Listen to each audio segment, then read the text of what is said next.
നമസ്കാരം. ഇരുന്നാട്ടെ. ഇരിക്കണ്ട. കുടിക്കാൻ ചായയോ കാപ്പിയോ? ചായയോ? ഞാനൊരു പരാതി ബോധിപ്പിക്കാൻ വന്നതാ. പരാതി ബോധിപ്പിക്കാനല്ലാതെ സദ്യ ഉണ്ണാൻ ആരെങ്കിലും ഇങ്ങോട്ട് വരുമോ? സ്റ്റേഷനിൽ ആര് വന്നാലും ചായയോ കാപ്പിയോ കൊടുക്കാൻ SIക്ക് നിർബന്ധ. എവിടെയുള്ള ആര്? SI. അയാളോ? അങ്ങനെ പറയാൻ പാടുണ്ടോ? അദ്ദേഹം. സർ,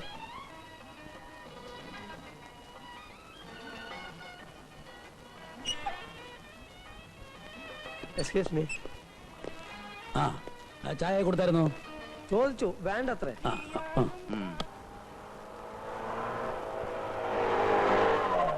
ഈ പോലീസ് ജീപ്പ് എന്താണ് ഇങ്ങോട്ട് വരുന്നത്? നിങ്ങളിൽ ഏത് കുട്ടനാ ഓമനക്കുട്ടൻ?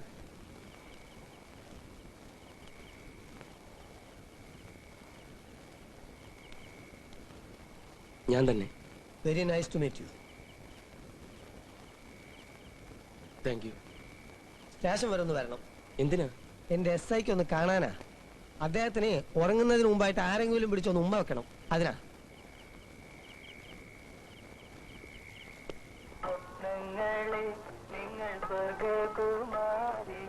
നമസ്കാരം സർ.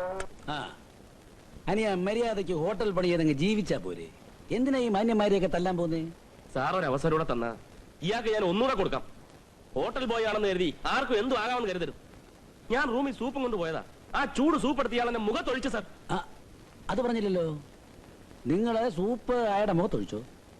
അതങ്ങ് കോടതി പറഞ്ഞോളാം. അത് ശരി. അപ്പൊ നിങ്ങൾ ഇവിടം വിട്ട് നേരെ കോടതിക്ക് പോയോ? എന്നാ പിന്നെ ഇവിടെ വരേണ്ട കാര്യമില്ലായിരുന്നല്ലോ. നിങ്ങൾ വളവളാന്ന് സംസാരിക്കാതെ ഇവരെ പിടിച്ച് അകത്തിടണം. രൂപ 1000 അങ്ങോട്ട് തന്നത്. ആര് തന്നു? ഞാൻ തന്നു. അപ്പൊ അത് ഞാനും കോടതി പറഞ്ഞോളാം. റഹ്മാൻ സാർ, അനിയ ഐ ആം സോറി. ഇയാളെ വന്ന പോലെ കൊണ്ടാക്കിയേക്കണം. നമ്മളവര് ശരിയായില്ല. ഇതിലേ തരണം. ഒരു ചായ കുടിച്ചിട്ട് പോവാ. ചായ കുടിക്കാനാണോ സാറേ എന്നെ ഈ നേരത്തെ മെനക്കെടുത്തത്? ജഗന്നാഥവർമ്മയോട് കളിക്കല്ലേ. കളിക്കാൻ കൊള്ളുകയല്ല. കക്കാനാണെങ്കിലും കൊല്ലാനാണെങ്കിലും ഒരു അണ്ടർസ്റ്റാൻഡിങ് വേണം. 1000 രൂപ എന്ന് പോലും. താൻ വെറും ഒരു ചാവാലി ഇൻസ്പെക്ടർ ആടോ. തന്നെ എവിടെ നിർത്തണമെന്ന് എനിക്കറിയാം.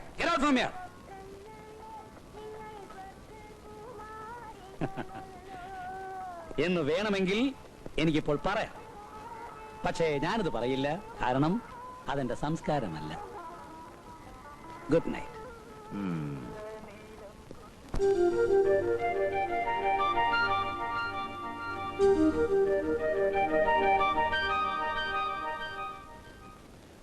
റഹ്മാൻ സാർ, ഒരു ഗ്ലാസ് വെള്ളം കുടിച്ചാട്ടെ. എന്താടാ? എന്താ എന്നെ വിളിച്ചേ? എന്താ എന്നെ വിളിച്ചേ? എടാന്ന്. അതാ ഞാൻ ചോദിച്ചത് എന്താടാന്ന്. എനിക്ക് ഒരു പേരുണ്ട്, തോമസ്. അത് വിളിച്ചാ മതി. എടാന്ന്. ആഹാ, ഊണ് കഴിക്കാൻ വിളിച്ചോണ്ട് റഹ്മാൻ അടുക്കള തന്നെ ഇരിപ്പായോ? ഇനിയിപ്പം ഉണ്ണണോന്നാണ് സാർ. വിളമ്പേണ്ടത് ഇവനല്ലേ. അവനെന്താ കുഴപ്പം? ഞാൻ അന്നേ സാറിനോട് പറഞ്ഞതാണ് കോട്ടയം ബസ് സ്റ്റാൻഡിൽ കണ്ട് ഒരുത്തനെ പിടിച്ച് ജോലിക്ക് നിർത്തണ്ടാന്ന്. റഹ്മാൻ പരത്താതെ കാര്യം പറ. സാർ, ഞാൻ അവനെ കയറി ഒന്ന് എടാന്ന് വിളിച്ചു. എന്നാൽ അവൻ മനസ്സിലാക്കണ്ടേ ഒരു പോലീസുകാരന്റെ ഏറ്റവും മര്യാദയുള്ള വിളിയാണിതെന്ന്. അവൻ ഉടനെ കയറി എന്നോട് എന്താടാന്ന്.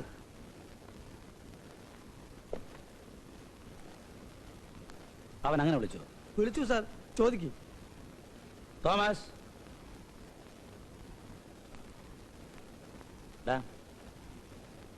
നിനക്ക് എന്തോ പ്രായമുണ്ട്? 16. ഇദ്ദേഹത്തിന് എന്ത് പ്രായമുണ്ടെന്നറിയോ? അറിഞ്ഞൂടാ. 54. എടാ നങ്ങേരി വിളിച്ചാൽ എന്താടാന്ന് നീ വിളിക്കൂ. പോച്ചോളമ്പ്.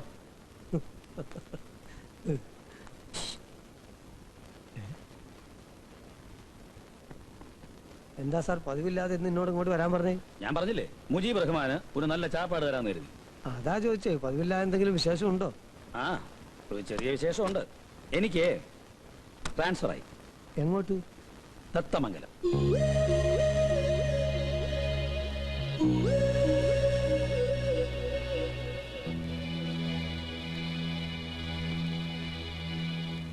ഇത്തവണ നമ്മളെ പിരിക്കാൻ ഞാൻ സമ്മതിക്കില്ല. സാറ് തത്തമംഗലത്തേക്ക് പോയിക്കോ. ഈ മുജീബുർ റഹ്മാൻ അവിടെ എത്തിയിരിക്കും. അതിനുള്ള വകുപ്പ് എന്റെ കയ്യിലുണ്ട്. ഭക്ഷണം കഴിക്കാം. തോമസ്, ഇവനെ എന്ത് ചെയ്യണമെന്ന് ഞാൻ വിചാരിക്കുക. എത്ര നേരമായി ഭക്ഷണം പോകാൻ പറഞ്ഞിട്ട്. തോമസ്, തോമസ്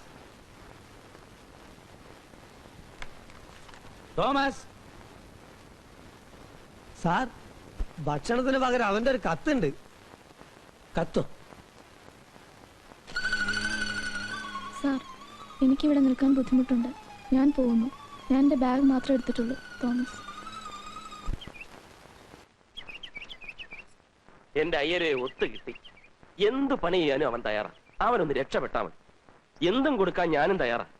ആ ചെറിയാന്റെയും പിഷാരടിയുടെയും കയ്യിൽ നിന്ന് ഒന്ന് രക്ഷപ്പെട്ടാ മതി. രാവിലെ ഇവിടെ കുത്തിയിരുന്ന് ജാതകം വായിക്കാതെ എന്നെ ഒന്നും സഹായിക്കും. നിങ്ങൾക്കൊക്കെ ദോശ വിട്ട് തീർക്കാനുള്ളതല്ല എന്റെ ജീവിതം. എന്നാര് പറഞ്ഞു? തൽക്കാലം ഞങ്ങൾക്ക് വേണ്ടി ദോശ ഇടുക എന്നുള്ളതാണ് നിന്റെ കർമ്മം, ജാതക യോഗം. ദോശ ഇരുന്ന് അടുക്കളോട്ടിൽ അവിടെ കിടന്ന് കഴിയട്ടെ. അതാണ് നമ്മുടെ വീട്. നീ നേരെ അടുക്കളയിലോട്ട് എന്നൊരു ചായ ഇട്ടോ. ആ അവിടെ ഇരിക്കുന്ന ആരെയും മൈൻഡ് ചെയ്യണ്ട.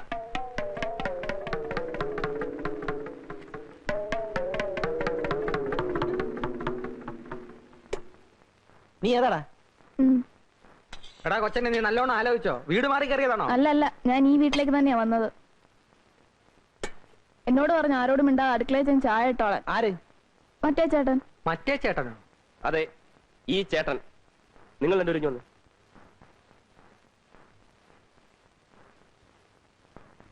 ദേ, ഒരു കാര്യം ഞാൻ പറഞ്ഞേക്കാം. ഇനിയെങ്കിലും ഈ വീട്ടിൽ സമാധാനം വേണം. ഇന്നു മുതൽ അടുക്കള കാര്യമല്ല അവൻ നോക്കിക്കൊള്ളു. ചാപ്പാട് സമയത്ത് രണ്ടുപേരും വാ എന്ന് തുറന്നു കൊടുത്താൽ മതി. അവനോട് അധികം വർത്തമാനമൊന്നും വേണ്ട. നീ എന്ത് വർത്തമാനായി പറയുന്നത്? അത് കൊള്ളാം. അപ്പൊ ഞങ്ങളൊക്കെ വെറും ഓച്ചന്മാരോ? ആ, അത് പിഷാരടി പറഞ്ഞത് നേരാ. നീ ഒരുത്തനെ കൊണ്ട് നിർത്തിയെന്ന് വെച്ച് അവൻ ഞങ്ങളെ റെസ്പെക്ട് ചെയ്യണ്ടേ? അതിനായോ ഒരു പയ്യൻ വീട്ടുവേലക്ക് വന്നാൽ എല്ലാവരും ഒന്ന് പരിചയപ്പെടുത്തണം. അതെ അതെ, അല്ലെങ്കിൽ നാളെ അയ്യർ എന്തെങ്കിലും ആവശ്യത്തിന് ഇങ്ങോട്ട് കയറി വരുമ്പോ താൻ ഇത് കൊച്ചാണോ എന്ന് ചോദിച്ചാൽ എന്ത് ചെയ്യും? അതെ, ഞാനിപ്പോ എന്താ വേണ്ടത്? ഞങ്ങളെയൊക്കെ മാന്യമായ രീതിയിൽ ഒന്ന് പരിചയപ്പെടുത്തണം. ഇരി. ആ, അയ്യര് ഇരുന്നോ? ദാ,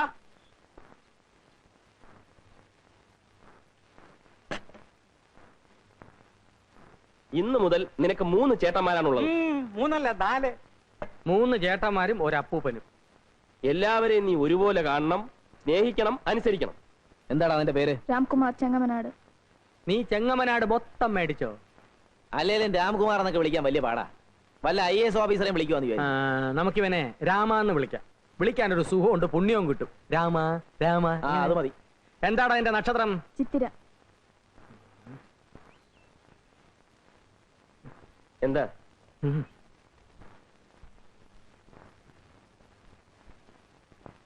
അവനെ പറഞ്ഞു വിട്, പോക്ക് കേസാ. ചിത്തിര നക്ഷത്രം, അക്കുടി നാശം, സ്ഥാനഭ്രംശ, ധനക്ഷയം, അഖില ശരീര അസ്വാസ്ഥ്യ ദുഃഖാന്തിത. താൻ എന്നെ പാട് നോക്ക്, ഒരു കുഴപ്പമില്ല. നീ ഒന്നേ, നീ അവന്റെ ചെവി ശ്രദ്ധിച്ചോ?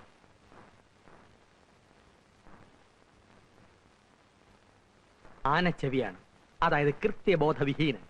നിനക്ക് മനസ്സിലാകുന്ന ഭാഷയിൽ പറയാം, ഗജ ഫ്രോഡ്. അത് ഞാൻ നോക്കിക്കൊള്ളാം. എല്ലാം സാറ് നോക്കിക്കൊണ്ടാ മതി. തൽക്കാലം അവനൊന്ന് പണി ചെയ്ത് തുടങ്ങട്ട്.